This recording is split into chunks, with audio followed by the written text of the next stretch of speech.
तो इसी के साथ हम नेक्स्ट चैप्टर शुरू करते हैं, जिसका नाम है आज रस शास्त्र का रस द्रव्य परिचय 1। ठीक है, हम आज इसकी व्याख्या करेंगे। हम इसमें रस द्रव्य परिचय में जैसे कि हम पहले तो इंट्रोडक्शन देख लेंगे कि पारद होता क्या है, पारद क्या है और उसमें कौन कौन से दोष होते हैं, वह कितने प्रकार के होते हैं, ये आज हम पूरा इसमें शोधन वगैरह हम कल के लेक्चर में देखेंगे। तो ये सारी यहाँ से शुरू करते हैं। तो पहला टॉपिक हो जाए पारद के प्रकार। पारद के कितने भेद है? 5। ये एक तरफ से कह सकते हैं पर्याय है एक दूसरे से। ठीक है, पहला है रस, रसेंद्र, सूत, पारद और मिश्रक। ये एक तरफ से पारद के क्या है? पर्याय होते हैं। अब है पारद के दोष। पारद में कितने दोष होते हैं? 3 दोष होते हैं। एक होता है नैसर्गिक, दूसरा यौगिक, तीसरा औपाधिक। देखो, नैसर्गिक मतलब कि क्या होता है कि जो आपके जो पारद होते हैं वो जैसे जिसका जो स्वभाव है वो उसी रूप में पाए जाते हैं, उसे हम क्या कहते हैं? नैसर्गिक। और इसमें कितने दोष होते हैं? 3 दोष होते हैं। एक होता है विष, दूसरा होता है वह्नि और तीसरा होता है मल। ठीक है, तो इसमें हम देख लेते हैं हमारे नैसर्गिक दोष। पहला नंबर, पारद के स्वाभाविक रूप में पाए जाने वाले दोष को नैसर्गिक दोष कहते हैं। जो स्वाभाविक रूप में जैसा पारद होता है उसमें जो भी स्वभाव उनमें होते हैं उसे हम क्या कहते हैं? नैसर्गिक दोष। अब इनका क्या करेंगे? अब इम्प्योरिटी है तो जाहिर सी बात है हम उसको क्या करेंगे? शोधन करेंगे, संस्कार करेंगे, उसको क्या कहते हैं? बहुत ही अच्छा, वीर्यवान, सुखकारी और ग्राह्य करने में अच्छा हो तो वैसा हम उसको बनाएंगे पारद को। क्योंकि पारद क्या, जब जिस फॉर्म में मिलता है वो इम्प्योरिटी की फॉर्म में होता है, लेकिन जब हम उसको लेके शोधन करते हैं, संस्कार करते हैं, उनके गुणों को रूपांतर करते हैं तो वो क्या हो जाता है कि बहुत ही अच्छा होता है, वो खाने योग्य हो जाता है। ठीक है, फिर आ जाते हैं इसके दोष। दोष क्या है? दोष 3 होते हैं, विष, बहनी और मल। देखो, अब दोष तो पारद में कितने हो गए? नैसर्गिक दोष में 3 दोष हो गए। एक हो गया विष, दूसरा हो गया बहनी और तीसरा हो गया मल। लेकिन जो विष होता है, अगर विष होगा पारद में और उसका तुमने शोधन नहीं किया, वो दोष रह गया उसमें, तो आपको मृत्यु को भी प्राप्ति करवा सकता है। इसलिए विष को क्या कहते हैं? मारण कहते हैं। बहनी मतलब कि ये दाह उत्पन्न करता है, तो उससे क्या हो जाता है? इम्प्योरिटी दूर होने पे संताप होती है। और मल यानी कि जो उसमें मल हो जाता है वो क्या करता है? मूर्छा को उत्पन्न करता है। दूसरा नंबर आ गया यौगिक दोष।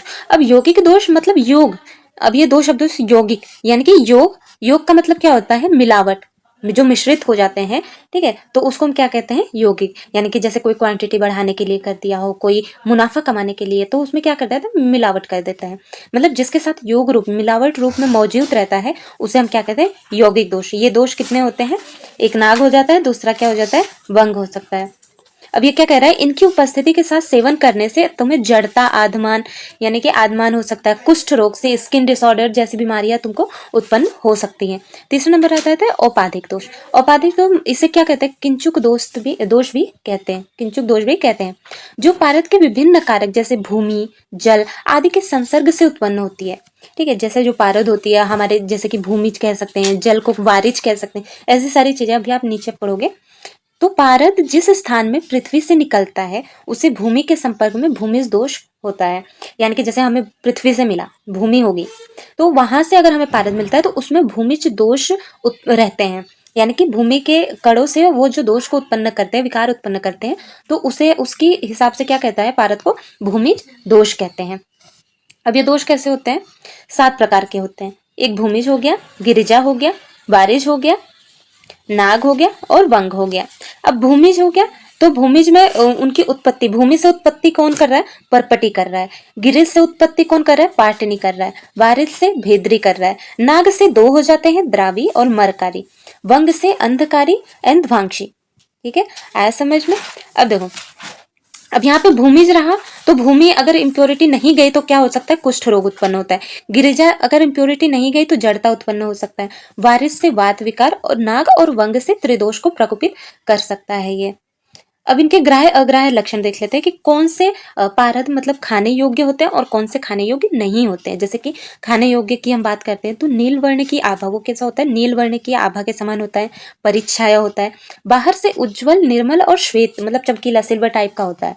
दोपहर में सूर्य के समान तेजस्वी यानी कि सूर्य के जैसी चमक होनी चाहिए, तो वो उसको क्या कर सकते हैं? हम खा सकते हैं। लेकिन जो अग्राह्य जिसको हम नहीं खा सकते वो धूम के जैसे, धुएं के जैसी होती है। पीत सम्मिलित शुक्ल वर्ण की होती है और चित्र वर्ण की होती है। तो ऐसे पारद को हमें नहीं ग्राह्य करना चाहिए। अब देखो यहाँ पे एक शॉर्ट नोट्स में क्या बना दिया कि पारद दोष कितने होते हैं? 3 होते हैं, नैसर्गिक, यौगिक और औपाधिक। ये रिमाइंड करने के लिए है। नैसर्गिक हो गया, यौगिक हो गया, औपाधिक। अब नैसर्गिक में हमने कितने देखे थे? 3 हो गए, विष, बहनी और मल। इम्प्योरिटी दूर नहीं हुई तो जो जो उत्पन्न होती है बीमारियां वगैरह, तो वो सारी चीजें इसमें हमने पीछे देख चुके हैं। यौगिक में नाग हो गया, वंग हो गया। औपाधिक में 5 होते हैं, सॉरी 7 होते हैं, लेकिन 2 किसके? नाग के 2 हो जाते हैं और वंग के 2 हो जाते हैं। तो पहला भूमि, गिरिज, वारिज, नाग और वंग।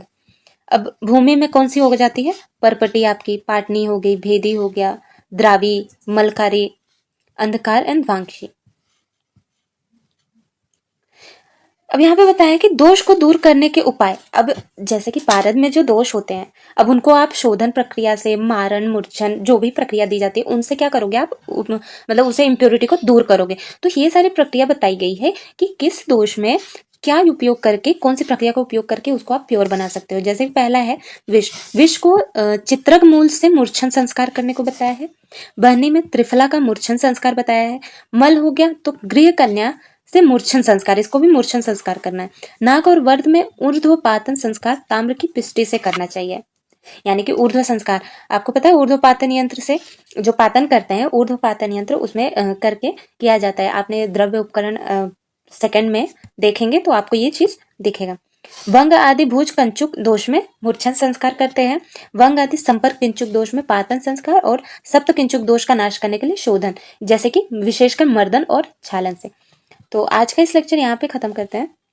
आई होप आप सबको ये रस द्रव्य परिचय समझ में आया हो कि पारद ये बहुत इंपॉर्टेंट चैप्टर है। ये मैक्सिमम 10 नंबर और एक 5 नंबर के क्वेश्चन जरूर पूछे जाते हैं, या तो आपको 5 नंबर में और 10 मार्क्स में तो डेफिनेटली पूछे जाते हैं। तो इस चीज़ का आपको ध्यान रखें और आई होप आप अच्छे से पढ़ाई करते रहिए, ध्यान रखिए।